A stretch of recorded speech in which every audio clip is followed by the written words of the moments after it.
I don't think in my life I've turned redder. Why? This is my worst texting experience I've ever had. So when I was in high school, I was dating this guy that I thought I was into, but then New Year's Eve was rolling around and we had planned this whole party with my friend who was also dating his friend, and it was this whole thing. And I realized like right before New Year's Eve that I didn't really like him anymore. And I was texting my friend about it and how I was planning on breaking up with him and how annoyed with him I was while I was sitting next to him. And I thought I was texting my friend, but he all of a sudden got this text and he like looked at his phone and then he looked at me and I was like, what? And he was like, what the f? And I was like, what? I don't know, like I don't have your phone. And he was like, you just sent me that text. And I was like, what text? And I started to panic a little bit and I was like, oh my God, oh my God. So I looked at my phone and sure enough, I hadn't texted my friend the 10-page thing about how annoyed with him I was. I had texted it to him. We still went to the party. We had fun, but we broke up a couple days later to no one's surprise. So I'm like really bad at saving numbers in my phone. There's a lot of people in my text messages that just don't have saved numbers and I just don't always know who's texting me. And so there's this one time that I had this big crush on this guy and he like had a 310 number or something like that. And all of a sudden one day he asked me to go to his DJ show up in North Hollywood and I was like, oh my God, he likes me. He wants me to go to his DJ show. Oh my God, I should go. Basically, this place is far. This place is so far and I'm driving for love, you know, for potential love. And so I get there and it's like this kind of like weird bar and I'm like, okay, I'll find him. So I'm looking around for him and then I see this guy that I know and basically he's this creepy guy whose number I got a long time ago and he kept wanting me to hang out with him and he's DJing that night. And so I'm just like, why is he DJing like here? Like what's going on? And then I'm like, and so I look at my phone and I realize that he was the one texting me. Creepy dude was texting me, not crush dude. It was actually creepy dude. And so now creepy dude thinks that I'm so into him that I would drive all the way to his DJ set just to hang out with him.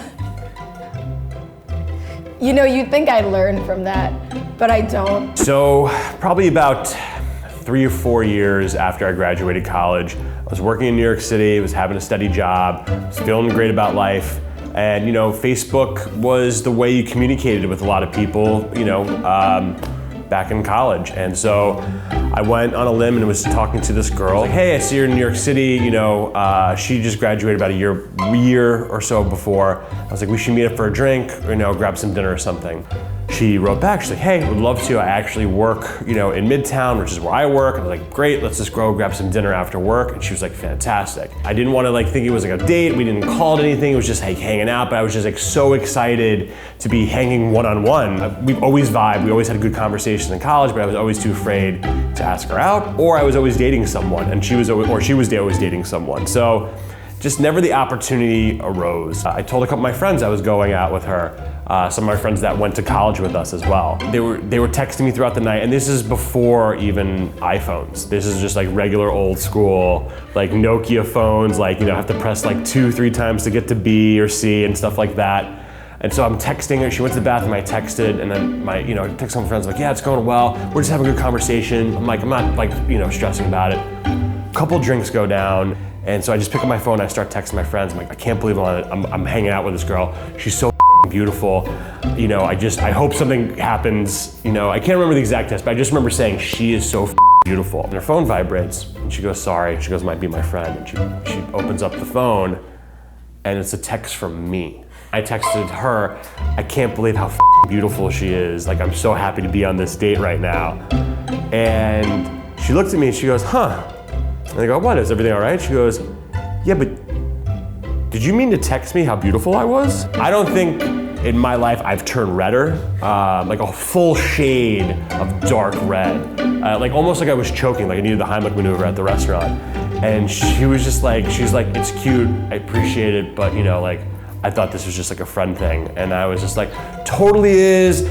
I'm just like, you know, when you're so embarrassed, you make up every excuse in the book. And I couldn't even come up with an idea of like, oh, I was texting about some other girl because I was literally sitting in front of her and it was in present conversation. So, you know, we're still friends. We talk every once in a while, but. Amazing.